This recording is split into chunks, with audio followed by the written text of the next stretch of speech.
Para muitas pessoas, especialmente os mais jovens, a relação com a internet parece uma luta constante. Aquele ciclo de scroll infinito, de onde parece quase impossível sair. Bem, o que é que se passa na verdade por baixo da superfície? A ciência parece ter uma resposta. E já agora, uma que vai muito para além da simples ideia de falta de força de vontade. Vamos então analisar a verdadeira raiz deste fenómeno. Essa é a grande questão, não é verdade? Porque é que, mesmo quando uma parte de nós sabe que devia parar, continuamos ligados. A resposta se calhar não é tão simples como parece. Vamos usar a investigação científica para tentar desmontar este puzzle. Ok, vamos começar por arrumar a casa. Primeiro, a terminologia. Os especialistas preferem usar o termo uso problemático da internet, ou UPI, em vez de adição à internet. E porquê? Bem, porque ajuda a evitar que se transformem atividades do dia-a-dia numa doença. O termo reconhece, sim, a compulsividade e as consequências negativas, como problemas na escola ou no trabalho, mas sem o classificar formalmente como uma adição clínica. Esse é um debate que, na verdade, ainda está a decorrer. E é aqui que chegamos ao centro da questão. A investigação sugere que o problema não está tanto no ecrã em si, mas naquilo de que se está a tentar fugir. O verdadeiro motor por trás do UPI parece ser uma coisa chamada regulação emocional. Então, o que é isto da desregulação emocional? Olhando para a definição científica, é basicamente a dificuldade em gerir as nossas próprias respostas emocionais. É quando os sentimentos se tornam esmagadores e parece que não conseguimos controlar a sua intensidade ou a sua duração de uma forma saudável. Uma boa analogia é pensar nisto como um termóstato emocional que está avariado. Quando está a funcionar bem, o nosso termóstato interno mantém o nosso estado emocional equilibrado, estável. Mas, quando está desregulado, as temperaturas internas podem disparar ou cair a pique e sentimos que perdemos completamente o controlo. E como é que isto acontece na prática? O caminho é muitas vezes este. Primeiro, surgem emoções difíceis, como a ansiedade, a tristeza, a solidão. Depois, a pessoa percebe que não tem as ferramentas certas para lidar com esses sentimentos. E é nesse momento que a internet aparece como uma fuga fácil, imediata, quase como uma espécie de automedicação para aliviar aquele desconforto. Mas de onde é que vem esta dificuldade em regular as emoções? A investigação aponta para um fator que é absolutamente crucial: o nosso ambiente social.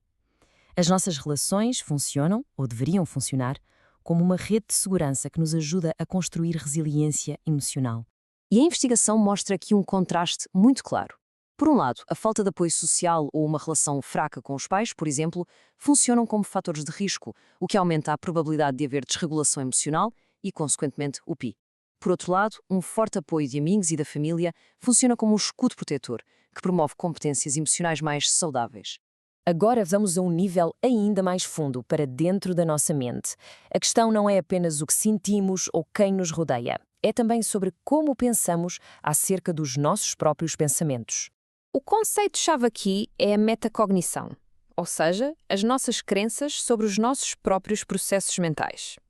A investigação mostra que estas crenças são um fator preditivo muito forte, especialmente nos jovens adultos. Aquilo em que acreditamos sobre a utilidade de certos comportamentos para gerir emoções acaba, no fundo, por moldar as nossas ações. Esta citação resume na perfeição o que é uma crença metacognitiva. A ideia de que a internet é uma ferramenta eficaz para controlar pensamentos e fugir transforma o ato de ir para a internet numa estratégia deliberada de regulação emocional. E esta crença que alimenta todo o ciclo vicioso. E há mais 2 padrões mentais importantes a reter. Primeiro, o evitamento experiencial, aquele esforço ativo para fugir de sentimentos negativos a todo custo. E depois, o pensamento de desejo, que é quando a mente se foca de forma intensa na atividade online, quase a sonhar com o alívio que essa atividade vai trazer. Ambos servem de ponte entre o sofrimento emocional e o clique. E em relação às diferenças de género? Bem, aqui o cenário é bastante complexo e os resultados de investigação são, por vezes, contraditórios. Alguns estudos indicam que os rapazes reportam níveis mais altos de UPI e de desregulação emocional. No entanto, uma teoria sugere que o apoio social pode funcionar como um fator de proteção mais forte para as raparigas, o que pode explicar parte desta diferença. É claramente uma área que precisa de mais estudo para ser totalmente compreendida. Muito bem, vamos agora juntar todas estas peças. Depois de olharmos para as emoções, para as relações e para os pensamentos, podemos chegar a uma nova forma de entender, uma forma muito mais empática o que é o uso problemático da internet. E aqui está o ponto central de tudo isto. O uso problemático da internet não é uma falha de caráter, não é uma fraqueza moral. O que a investigação sugere é que é muito mais útil entendê-lo como uma estratégia de adaptação. É uma tentativa, ainda que com consequências negativas, de compensar um déficit real em competências para regular as emoções. Então, O que é que nos protege? A resposta parece estar em construir resiliência emocional. E isso inclui ter relações fortes e de apoio, desenvolver ativamente capacidades para gerir emoções, cultivar crenças metacognitivas saudáveis sobre como lidar com o stress e, claro, ter acesso a sistemas de apoio social sempre que for preciso. E terminamos com uma ideia para reflexão. A discussão foca-se muitas vezes em limitar o tempo de ecrã, mas e se o verdadeiro caminho para a mudança não for apenas a restrição, mas o desenvolvimento? E se a solução for equipar as pessoas com as ferramentas internas de que precisam para navegar o seu próprio mundo emocional, tornando a fuga para o online simplesmente menos necessária? É algo em que vale a pena pensar.